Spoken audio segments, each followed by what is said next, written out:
just about mid 2011, I was leaving command. I just taken over a position, a great job at the Naval Academy, a 2-year position there, and I had a lot more free time than I did on my submarine, as you can imagine. And I was searching for a way to shift active income into passive. I'd read Robert Kiyosaki's books over the years. They just spoke to me. Rich Dad, Poor Dad, and most of the others, his prophecy, it all just made a lot of sense to me. So I was looking for, following his model of shifting into, passive cash flow income. And I'm a mechanical engineer, and the thing that made most sense to me, not buying the coin laundry machine, although I think that facility may be a great idea too. But for me, it was about real estate and buildings. And so I was looking into that. You happen to have a great podcast, and I started listening in the teens, I think it was, and I've started to listen to all of them. And I just have kind of become a junkie of that.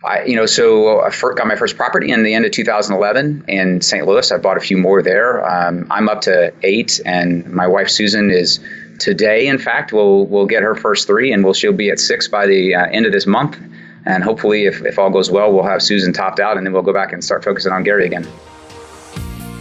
Welcome to the Creating Wealth Show with Jason Hartman. You're about to learn a new slant on investing, some exciting techniques, and fresh new approaches to the world's most historically proven asset class that will enable you to create more wealth and freedom than you ever thought possible. Jason is a genuine self-made multimillionaire who's actually been there and done it. He's a successful investor, lender, developer, and entrepreneur who's owned properties in 11 states, had hundreds of tenants, and been involved in thousands of real estate transactions. This program will help you follow in Jason's footsteps on the road to your financial independence day. You really can do it. And now, here's your host, Jason Hartman, with the complete solution for real estate investors. Welcome, listeners from around the world. As you are listening to this episode, you may be charting the course of Santa Claus. Yes, you can do that. The U.S. government, through NORAD, has a website where you can chart the course of Santa Claus. But, Santa Claus is just a commercial invention. Christmas is what it's really all about. Santa Claus was invented by retailers. Anyway, Merry Christmas to all. It's great that you're listening today on this very special day here on Christmas Eve as this show is published. I wish you all a very merry time. I've got Doug here with me today. We want to talk a little bit about Warren Buffett, and we want to talk about investment counseling, and that entails a portfolio makeover and annual portfolio reviews so that you can make sure your money is working at its fullest potential. Doug, welcome and Merry Christmas to you. Merry Christmas, Jason. It's always great to be here. Thank you so much. So we are kind of blowing the tradition of the politically correct happy holidays. And of course, what's the etymology of the word holiday, right, Doug? Holy day. Yes. So exactly. So, if I say Merry Christmas or Happy Holiday, I am ostensibly saying the same thing. Again, let's not make it political, but I find it a little humorous that people get all bent out of shape over one or the other. And I say, right hand, hey, this is left hand, hey, this is right hand. Yeah, there you go. But I tell you, it's kind of like that old thing almost, even if you're listening and you don't celebrate Christmas and you couldn't care less about Christmas, it's that, who said that? Oh gosh, I'll think of who it is right after, I can't remember. I think it was the French philosopher. I can't remember. Maybe it was Voltaire that said, I don't know who it was. Okay, but he said, I may disagree with what you say, but I will defend to the death your right to say it. And that sounds like Voltaire. Yeah, it may be. Yeah, it could be, definitely. We're not sure of the attribution totally here, but the same concept applies to this disease of political correctness that, it has its place a little bit, but folks, I think the pendulum has swung way too far, hasn't it? Okay, enough of that rant. Let's talk about Warren Buffett. So, Doug, today, as I was, doing errands and stuff like that, I listened to an audiobook entitled Warren Buffett and the interpretation of financial statements. Now, as you know, and as many of the listeners know, I've been a Warren Buffett fan for many, many years. Also a critic, though. I hate his hypocrisy about, his left-wing hypocrisy about, well, my secretary pays more taxes than I do. And then, Warren Buffett is suing the IRS, right? I mean, it's ridiculous. Nobody told Mr. Buffett that the IRS will accept more money if you want to pay them more, So he's here fighting with them to lower his tax bill, yet he's complaining that taxes are too low. That to me is absurd. But the Buffett philosophy of investing, even though I'm not a stock market guy, I love it, because since 2004, when I started studying Buffett and his career, I always knew about him, but I really started kind of studying him in 2004, back 14 years ago. I thought his philosophy of stock market investing, it mirrors my philosophy, just with a different asset class. I like income property, but the philosophy is really the same, value investing. Yeah, well, exactly. Because Warren Buffett, he's actually a disciple of Benjamin Graham. Yep. And Benjamin Graham's big thing was that any company is a good buy at the right price. That's like a lot of real estate investors who say any property is a good buy at the right price. I think the turn that Warren Buffett really made was to say, hey, you know what? Value prices, bargain prices only come around about once every 5 to 20 years. And so Buffett's kind of insight that made him extra successful is to say that instead of waiting for a good asset to be sold at a great price, buy a great asset at a fair price and then just wait. Right, exactly. And see, Benjamin Graham, his thing was he would sell, if his stocks didn't move in 2 years, he would unload them. Whereas Buffett said, hey, I'm in for the duration. And most of these Wall Street types are in and out of the same stock. Over the course of 10 years, they might take the same exact stock and trade it 20 times. And, that's the old market timing myth, right? The market timers just never win statistically, right? It just doesn't work. It's extremely hard to time the market. Exactly. Very, very hard. So what Buffett does is he just buys and holds. He buys good stuff and he just hangs on to it. And he doesn't quibble over the buy price. He just says, look, this may not be the best deal in the world today, but it will be with a little time. And I think that's exactly how you need to look at it with a real estate investment. And by the way, if I didn't say it, this is episode 1101. I'm not sure if I said 1101, 1101 we are today. But he just holds on and waits. And that's the game. Doug, at the beginning of my real estate career and throughout my real estate career, I would always have investors especially, but home buyers too, that wanted to buy a home for themselves when I was in the traditional side of the business years ago, say, here's my number, here's my email address, call me if you have a good deal. And I'm thinking, well, I never called those people because I never necessarily had a good deal, right? A good deal is always in the rear view mirror a little bit. Sometimes it's far in the, rear view mirror. Sometimes it's very close. Sometimes the day you close on the deal, it's a really good deal. But it's rarely like this startlingly great deal. The market has so many participants that are ready to buy every deal, and every seller wants to maximize their net. This whole good deal thing, it's a bit of a myth, I think. Here's the way to think about it, right? Like a lot of people say, oh, I wish I could have bought something in 2008 or 2009. I go, all right, well, so let's say you go back. Well, I wish I could have bought something in 1972, but. Yeah, sure. Yeah, exactly. So let's say you go back to February of 2009, the depths of the Great Recession. Right. And so it's there's all this stuff that went at these great prices. But that means you need to be ready, willing, and able to pull the trigger on buying an asset that's probably just gone down by 20% in value. When your 401k has just gone down by 40% in value, and you say, it's a 201k. And this is a great price. I'm going to go out and buy that. Right. You have to have that level of conviction, because the only people who can buy at great prices are people who are so confident that they're getting a good value that they're willing to buy when there's either literally or figuratively blood in the streets. Mm-hmm. Right. Yeah, it's very tough.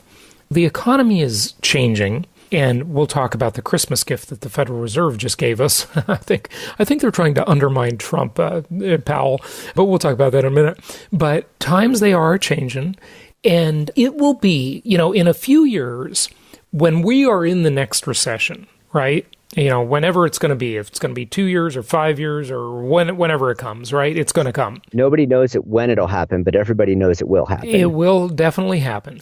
And it is very difficult to have the guts to move forward when you're in it. When you're in it, it's hard to see it. And that's why you always need to back up. The master painter who is painting this beautiful piece of art will look at the brush strokes closely as they are painting, but they've got to back up a few feet and look at the big picture, right? And see the forest through the trees, right? Or as the saying goes. And it's hard to do that. And a lot of times you're just too scared and you don't have any cash to do it anyway, even if you had the will to do it. And you don't know where the bottom is. You think, okay, prices have gone down 20%, but maybe they're going to go down 40%. How do I know when the bottom is there? This is just part of human psychology. And the truth of the matter is you don't. Yeah, you don't. And so, for example, if you're in a recession similar to right now, you have to say, okay, this is a reasonable value. I have to decide I'm going to pull the trigger, even though I don't know if it's going to go down tomorrow. I mean, fundamentally, you're making the same decision you are now, just at different relative prices. Right. Because, say for right now, if I decide I'm going to buy something, I'm going to say, hey, my assets have all appreciated in value.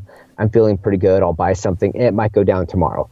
Or I'll say, hey, the value of all my assets have just cut in half. Something's a pretty good value. I'll decide I'm going to buy tomorrow.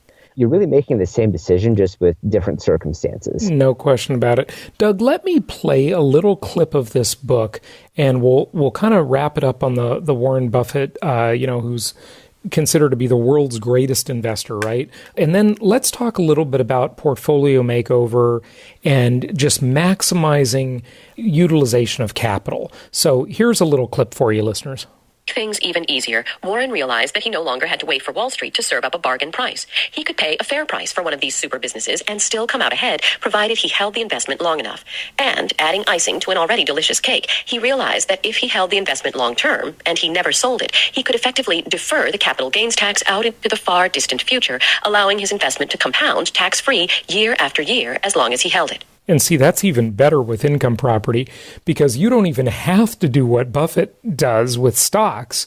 You can 1031 exchange it all your life and let those capital gains compound. It's very hard to see that. For example, our property tracker software does not calculate the long-term, over the course of 5, 7, 10, 15, 20, 30, 40 years, the compounding ability of that income property, because you don't ever have to have a tax event. You can trade it tax deferred for life, and then when you die, the basis will step up and your heirs can inherit it. And it's just a beautiful thing. It's the most tax-favored asset in America. Tax planning strategies ever is to die and have your assets step up in basis. No question about it. It's a great deal for your kids, no question about it. And by the way, of course, we are not tax advisors, so seek the advice of an appropriate professional. Maybe one of them that you've heard on the show before. A little disclaimer. Yep. Okay, any more thoughts on the Buffett thing? See how they said he didn't have to wait for Wall Street to serve up a quote-unquote good deal, right, or a bargain, right? He just bought the company, he just bought the stock and waited.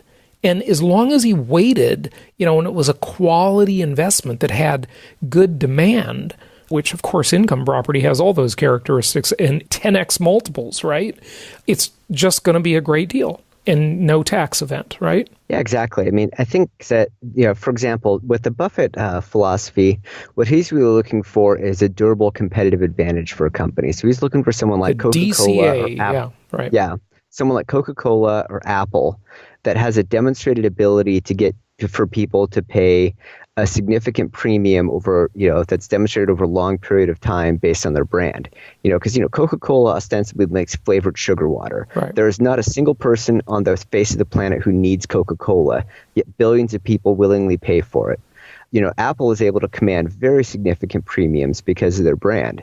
Both of those have a very significant competitive advantage that's going to enable them to produce very favorable returns for a long time. Mm-hmm. And so it's like, as long as you're not buying in at a ridiculous valuation, just buy it and sit on it. And, just basically just cross it off in your mind and, wait a few decades. Absolutely. That's the thing to do. And I'll just add a couple more things. For regular listeners, you've been hearing me talk for years about the amazing durability, right, to use the Buffett word, of real estate.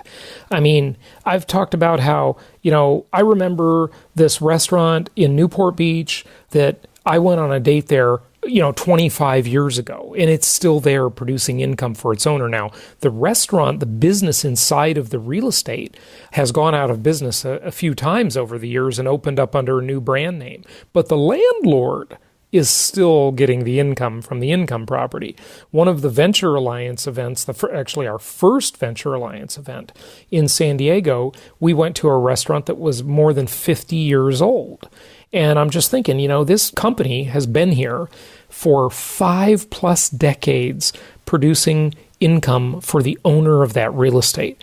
The complexity of running the business is way too difficult, right? Just own the real estate. It's like the Cisco idea. In the first .com bubble in 1999, everybody made the comparison of the gold miners during the gold rush in California back in the day, right? And they said, the people who really got rich were not the gold miners. They were the people selling the picks and the shovels. Picks and shovels. And the blue jeans, right? Levi's jeans. And they were, in other words, it was the infrastructure play, the second tier selling the supplies to the people who were the pioneers who had the arrows in their back, right? Who go under and take all the risk. And with income property, that's what you're doing, right? Your tenants will change over the years. It's no big deal, right? They will move in and move out. Their fortunes will go up. Their fortunes will go down, but you're just there with the infrastructure. You're there with the durable competitive advantage that every human on earth needs, that home, that place to live. Now, in the Warren Buffett book, which is by Mary Buffett and David Clark, by the way, on interpreting financial statements, there's one more thing I want to say, Doug, and I think you'll have something to say about this next point as it applies to income property. Not only did Buffett look for certain companies with certain characteristics, go for the buy and hold strategy, the long-term value investment strategy, he also liked better companies that did not need to spend a lot of money reinventing themselves all the time. And I think that is a very good tie-in with income property. And your former employer, Intel, right, the computer chip company, has to spend an absolute ungodly fortune on R&D, because if they don't, in 10 years, they'll be extinct, obviously, right? And Intel's actually a really good example of how you can falter that way, because Intel used to have a dominant manufacturing competitive advantage, and now it's actually behind Taiwan Semiconductor.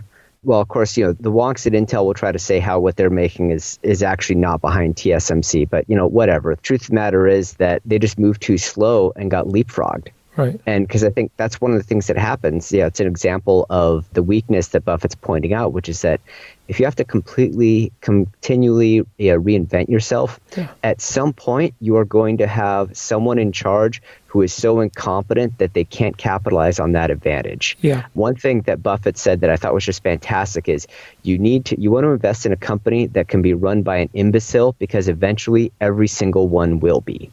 That's the good old-fashioned Peter principle, right? Everybody in corporate America rises to their level of incompetence. Yeah, exactly. At some point, you are going to have somebody who you seriously, honestly wonder how they dress themselves in the morning in charge of the company. I think I deal with a lot of those people, Doug. Yeah, it is going to happen. And the good companies can withstand the incompetence of some of their management, make it through, and then continue to grow. Those are the alpha companies, right. The great companies. Okay, so let's take that back to income property, though. Income property, you don't need any R&D, right? It's such a simple asset class. You don't need to reinvent all of your houses every 7 years or every 3 years.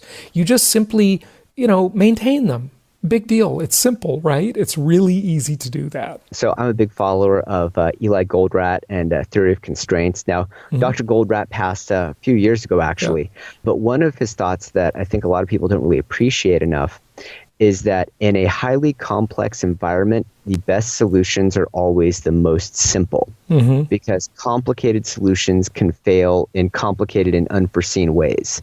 Whereas the most elegant way to solve any problem is to solve it simply in a method that's easy to understand and easy to execute. But in order to find that simple solution, you need to have an extremely comprehensive understanding of all the interlinkings that happen in that complex environment. Okay, so what does that mean to real estate investors? So I think the thing that it means to real estate investors, is that the reason why you want to study and understand things like interest rates and money supply and building rates and all that kind of stuff is so that, when you understand the interconnections and when it leads you back to the same conclusion you started with, which was find reasonable properties at a fair price in decent markets, buy them, don't pay attention to what the price is, rinse, repeat, and continue indefinitely.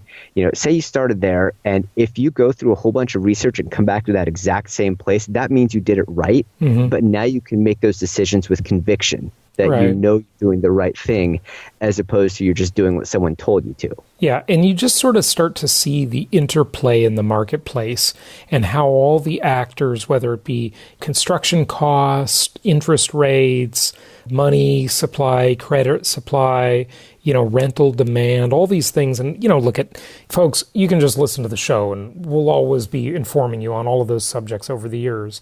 And talk to your investment counselors, talk to Doug. We're here to help you with all of that, but you certainly want to have some good education on that yourself. Absolutely. So, Doug, very good points. Let's switch gears a little bit. Let's talk about portfolio makeovers. But before we do that, I just want to play that clip again because I really want it to sink in. Here we go. To make things even easier, Warren realized that he no longer had to wait for Wall Street to serve up a bargain price. He could pay a fair price for one of these super businesses and still come out ahead, provided he held the investment long enough. And, adding icing to an already delicious cake, he realized that if he held the investment long term, and he never sold it, he could effectively defer the capital gains tax out into the far distant future, allowing his investment to compound tax-free year after year as long as he held it. That is just incredible. That's exactly what we do with income property. So good stuff. Okay, Doug, we recommend that everybody sit down with their investment counselor. Everybody listening should do this, regardless of where you are. If you're a very experienced investor, a sort of in-the-middle investor, or, a newer investor. Talk to your investment counselor, talk to Doug, talk to the rest of the team, get on Skype with them and do a portfolio makeover. And then every year, meet with your investment counselor, of course, who usually do this by phone. Maybe it'll be at one of our live conferences, like Meet the Masters coming up in just a few months here. That's jasonhartman.com/masters. Be sure to get your tickets at jasonhartman.com/masters and do the portfolio review and portfolio makeovers. Very important thing. Doug, you want to speak to that for a moment? Sure. So I think the thing that's really important about a portfolio review is it's that process where you just take everything and write it down on a piece of paper or a spreadsheet. And what you do is you say, okay, for every place that I have capital, what is the rate of return I'm earning on that capital? And is there a higher and better use of that capital? Now, a typical situation that we get with a lot of investors is that we'll have somebody who bought some properties a little while back. They've been, humming along, and they've appreciated, and they have a lot of equity sitting in that property. Well, you can either 1031 out of that property, or you could potentially refinance and now redeploy that capital to pick up more properties. And that's where the real estate game gets really exciting. Is because, following the Warren Buffett principle, if we just find sensible investments that are financed with high quality debt with an asset of universal need, in this case, income properties, and then we just rinse and repeat that over time, and then we're just willing to wait, it's possible to lose, but it's extremely unlikely. You might lose on one, but there's an almost 0% chance that all of them are going to be disasters. Right. And so if you're just patient and persistent with it, I almost hate to sound like I'm parroting you, Jason, but it's the most historically proven way to generate wealth. It's as close to a guaranteed thing as you're going to get, just because it's the overall risk profile. If you build a portfolio of properties, is so low. Because even if the whole thing burns down, you still got land underneath it. Yeah. You have something that has intrinsic value. It's literally impossible to make it be worth zero. Right. Yep. It's the most historically proven asset class in the entire world, and that's why. And, you don't have to keep reinventing it. It's not complicated. It just chugs away. I remember when one of my early mentors, Earl Nightingale, was saying this on one of his cassette tapes. I remember those. You remember those things? Yeah, they were really cool. I bought the entire Earl Nightingale library. I loved his stuff. And I was listening to this one example about achieving goals. And with the new year coming up, everybody's buying a gym membership and, they've got their big goals for the next year. And hey, I hope you all achieve them. And coming to Meet the Masters will be a big part of that. It always is for people. So join us for that. But with all of this, most people look at a cruise ship, for example, and they, it leaves the port. It chugs along at maybe 20 knots. It doesn't go very fast, but it goes 24 hours a day, every day. And, before you know it, you cross that vast piece of ocean, and there's the new port, and you're coming into the new port before you know it because of the consistency of that ship. It just chugs away, chugs away, chugs away. It just keeps going. Every hour of the day, that is steaming toward its destination, right? And that's the thing, most people, they just can't wait. They want to jump on an airplane and they want to go 600 miles an hour. But, if you just go 20 knots and you do it consistently, it's amazing where you can get in life. Life is a marathon, not a sprint. And that's why people that just do this value investing plan, but apply it to, frankly, a much better asset class than stocks.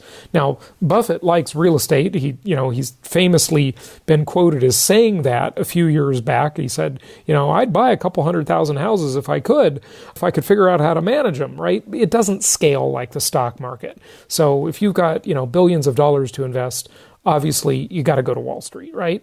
But we talk a lot about the institutionalization of the single-family home industry, but still in the overall scheme, it's a small thing. We'll see what happens to that when the next recession hits. I know. Yeah, there's all these institutional portfolios, but the next time values compress by 20% and they have to mark to market, I think you're going to see some forced liquidations from like Blackstone and other companies like that just because they need to clean up their balance sheet and free up cash. Well, and they've got to meet the very impatient demands of investors. And they've got some litigation problems and some PR problems right now because a lot of these tenants are complaining about them abusing late fees and ripping people off and not maintaining the properties.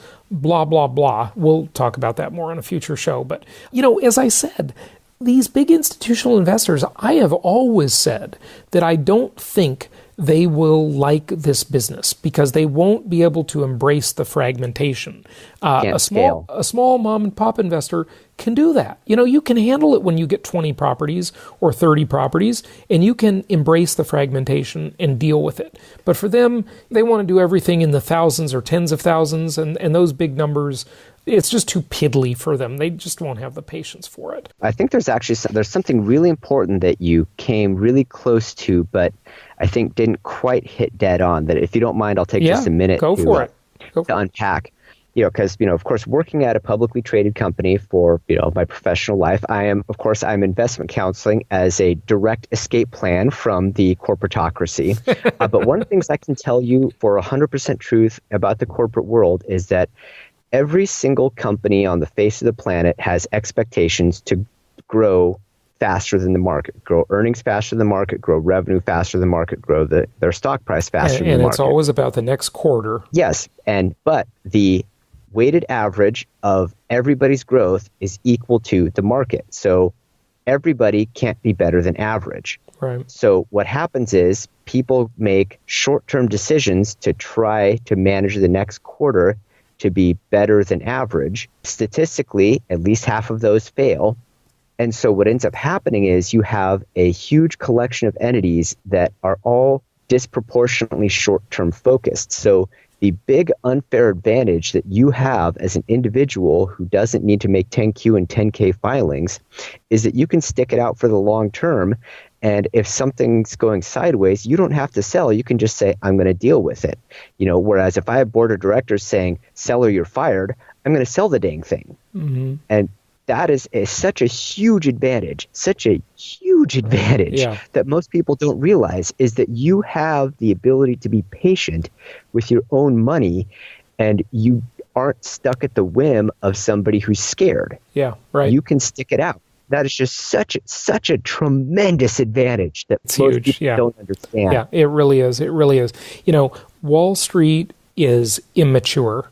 And what I mean by that is, I've said it many times, is that a true sign of maturity when it comes to the individual is the ability to delay gratification for a distant goal. That is a sign of maturity. Everybody has been, and many people have or have certainly dealt with, children, right? Children are terrible at this because they're immature by definition, right? They want it now. They want it right away. They can't wait. They can't save. They just haven't grown into that level of maturity yet. But everybody listening is probably over 25, I'm guessing, right? Okay, so we are all grown up here, right? And we can delay gratification. The people at a lot of my competitors' companies or my competitors, you go to those cheesy seminars and it's all about gratification. You watch the infomercials on TV, it's all about instant gratification. And most of that is a huge myth, okay? It just doesn't happen in real life. I can tell you the sure way to get there is to be mature and delay gratification. It's always the marathon versus the sprint. It's the tortoise and the hare, right? That old parable. So we all know it. Doug, let's wrap it up here. It's Christmas Eve. People got to probably wrap a couple last presents, maybe. So wrap it up for us. Yeah, let's wrap a few more presents. Spend a little time with your friends and family and people you care about. And give yourself a break from thinking about interest rates in real estate. You can pick it right back up on the 26th. But I just want everybody to take a break, take a breath, tilt back a glass, enjoy your life, and then come back and we'll help you make it better. All right. Sounds good. Doug, Merry Christmas to you. You can reach Doug at doug@jasonhartman.com. That's doug@jasonhartman.com. Happy investing to all, and we will talk to you on Wednesday. Thank you so much for listening. Please be sure to subscribe so that you don't miss any episodes. Be sure to check out the show's specific website and our general website, hartmanmedia.com, for appropriate disclaimers and terms of service. Remember that guest opinions are their own, and if you require specific legal or tax advice or advice in any other specialized area, please consult an appropriate professional. And we also very much appreciate you reviewing the show. Please go to iTunes or Stitcher Radio or whatever platform you're using and write a review for the show. We would very much appreciate that. And be sure to make it official and subscribe so you do not miss any episodes. We look forward to seeing you on the next episode.